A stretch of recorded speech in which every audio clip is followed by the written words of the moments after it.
Assalamualaikum warahmatullahi wabarakatuh.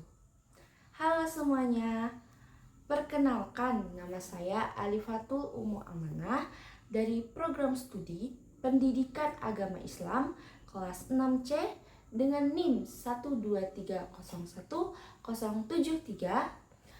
Video ini dibuat untuk memenuhi tugas UAS mata kuliah praktik bisnis pendidikan yang diampu oleh Ibu Dr. Misdah SAG MPD.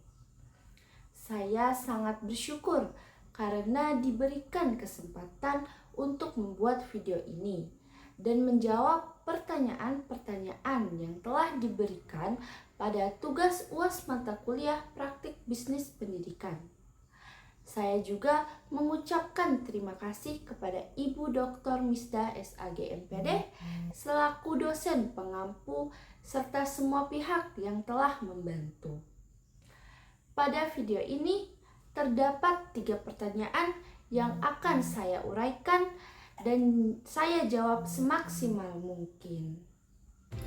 Pertanyaan pertama terkait dengan jelaskan urgensi kemitraan dalam bisnis pendidikan dengan memberikan contoh kemitraan yang efektif. Baik, di sini saya akan mencoba menjawab pertanyaan tersebut. Kemitraan dalam bisnis pendidikan memiliki urgensi yang sangat tinggi karena lembaga pendidikan pada dasarnya tidak dapat berdiri sendiri dalam memenuhi seluruh kebutuhan operasional, pengembangan mutu, maupun daya saingnya di tengah masyarakat. Kemitraan memungkinkan sekolah atau lembaga pendidikan untuk saling melengkapi sumber daya baik dari segi finansial, jaringan, teknologi, tenaga ahli, maupun akses pasar sehingga tujuan pendidikan dapat dicapai secara lebih efisien dan berkelanjutan.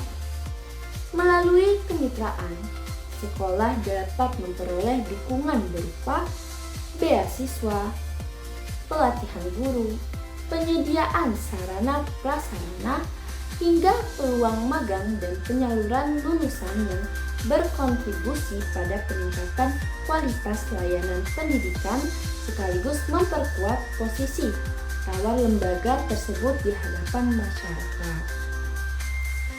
Nah, selain itu, kemitraan juga menjadi sarana strategis untuk membangun kepercayaan publik, memperluas jaringan promosi, serta menciptakan inovasi baru dalam metode pembelajaran melalui kolaborasi dengan pihak eksternal. Dalam persaingan antar lembaga pendidikan yang semakin ketat, kemitraan menjadi strategi penting agar lembaga mampu beradaptasi dengan perkembangan teknologi dan kebutuhan dunia kerja. Nah, sebagai contoh, kemitraan yang efektif yaitu dengan kerjasama sekolah dengan dunia usaha dan dunia industri melalui program Link and Match sehingga siswa memperoleh pengalaman praktik kerja dan lulusan lebih siap memasuki dunia kerja. Contoh lainnya adalah kemitraan madrasah atau sekolah berbasis Islam dengan perbankan syariah melalui program literasi keuangan syariah bagi siswa. Selain itu juga, sekolah dapat bekerja sama dengan perguruan tinggi melalui program pengabdian masyarakat dan pendampingan akademik untuk meningkatkan kualitas pembelajaran. Nah, dari beberapa contoh yang sudah disebutkan menunjukkan bahwa kemitraan yang efektif didasarkan pada prinsip saling menguntungkan, tujuan bersama, serta komitmen jangka panjang.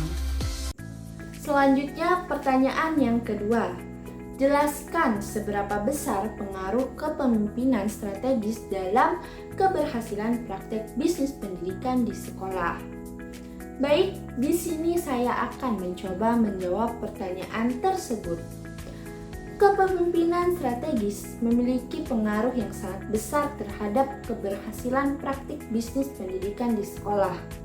Bahkan dapat dikatakan menjadi faktor penentu utama karena pemimpin sekolah dalam hal ini yaitu kepala sekolah adalah pihak yang merumuskan visi, menetapkan arah kebijakan, serta menggerakkan seluruh sumber daya manusia dan finansial untuk mencapai tujuan lembaga. Kepemimpinan strategis menuntut kepala sekolah untuk mampu membaca peluang dan tantangan eksternal seperti perubahan kebutuhan pasar pendidikan, persaingan antar lembaga, maupun perkembangan teknologi. Kemudian menerjemahkannya ke dalam kebijakan dan program kerja yang relevan bagi keberlangsungan sekolah sebagai sebuah entitas yang juga harus dikelola secara profesional layaknya organisasi bisnis. Tanpa kepemimpinan strategis yang kuat, sebuah sekolah cenderung berjalan secara rutin dan reaktif, hanya menjalankan program tahun demi tahun tanpa arah pengembangan yang jelas, sehingga sulit bersaing dengan lembaga pendidikan lain yang lebih inovatif dalam menawarkan program unggulan, memperluas jaringan kemitraan, maupun mengelola branding lembaga. Nah, sebaliknya, kepala sekolah yang memiliki kepemimpinan strategis akan mampu membangun budaya organisasi yang berorientasi pada mutu, mendorong inovasi dari para guru dan staf, mengambil keputusan berbasis data, serta menjalin kemitraan dengan berbagai pihak untuk memperkuat posisi sekolah di mata masyarakat. Kepemimpinan strategis juga berperan penting dalam pengelolaan risiko dan pengambilan keputusan pada situasi krisis. Misalnya, bagaimana banyak sekolah yang dipimpin secara strategis mampu bertahan bahkan berinovasi melalui pembelajaran daring pada masa pandemi. Sementara sekolah dengan kepemimpinan yang lemah justru mengalami penurunan jumlah peserta didik dan kepercayaan masyarakat.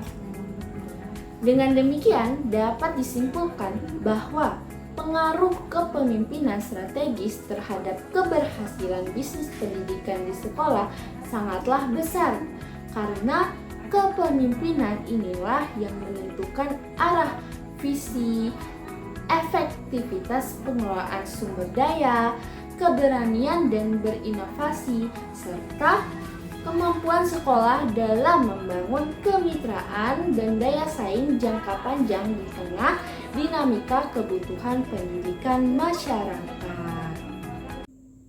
Dan selanjutnya saya akan menjawab pertanyaan yang terakhir, yaitu jelaskan seberapa besar minat saudara untuk terjun ke dalam bisnis pendidikan dengan mengemukakan beberapa alasan yang tepat. Baik, di sini saya akan mencoba menjawab pertanyaan tersebut. Minat saya untuk terjun ke dalam bisnis pendidikan tergolong cukup besar, karena bidang pendidikan merupakan sektor yang tidak hanya menjanjikan dari sisi keberlanjutan usaha, tetapi juga memiliki nilai kemanfaatan sosial yang sangat tinggi bagi masyarakat luas. Ketertarikan ini didasari oleh beberapa alasan yang saya anggap tepat dan relevan dengan latar belakang keilmuan yang saya tekuni di program studi pendidikan agama Islam. Alasan yang pertama, bisnis pendidikan memberikan peluang bagi saya untuk mengintegrasikan idealisme dakwah dan pendidikan Islam dengan prinsip pengelolaan usaha yang profesional. Misalnya, melalui pendirian lembaga bimbingan belajar berbasis nilai-nilai keislaman, taman pendidikan Al-Quran modern, atau lembaga pelatihan tahfiz yang dikelola secara sistematis dan berkelanjutan. Alasan yang kedua, bisnis pendidikan memiliki resiko yang relatif lebih terukur dibandingkan sektor bisnis lain, karena kebutuhan masyarakat terhadap pendidikan bersifat konstan dan terus meningkat seiring bertambahnya jumlah penduduk usia sekolah. Sehingga potensi keberlanjutan usahanya cukup menjanjikan.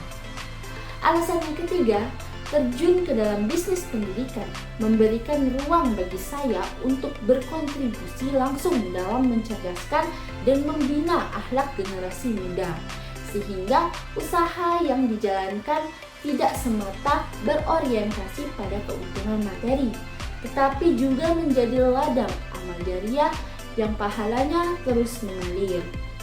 Dan alasan yang terakhir, dengan bekal ilmu keagamaan yang saya miliki, saya merasa memiliki modal keilmuan dan kepercayaan diri yang cukup untuk menawarkan produk pendidikan yang khas dan memiliki nilai jual tersendiri di tengah masyarakat yang semakin sadar akan pentingnya pendidikan berbasis karakter dan spiritualitas.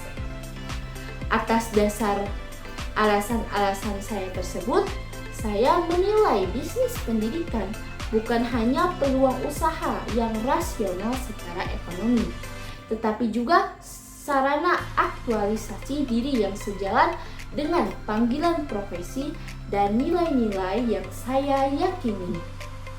Demikian jawaban yang dapat saya sampaikan terkait ketiga pertanyaan yang telah diberikan. Mohon maaf apabila masih terdapat kekurangan atau kekeliruan dalam penyampaian. Terima kasih telah menyaksikan. Saya akhiri. Wabillahi taufik wal hidayah.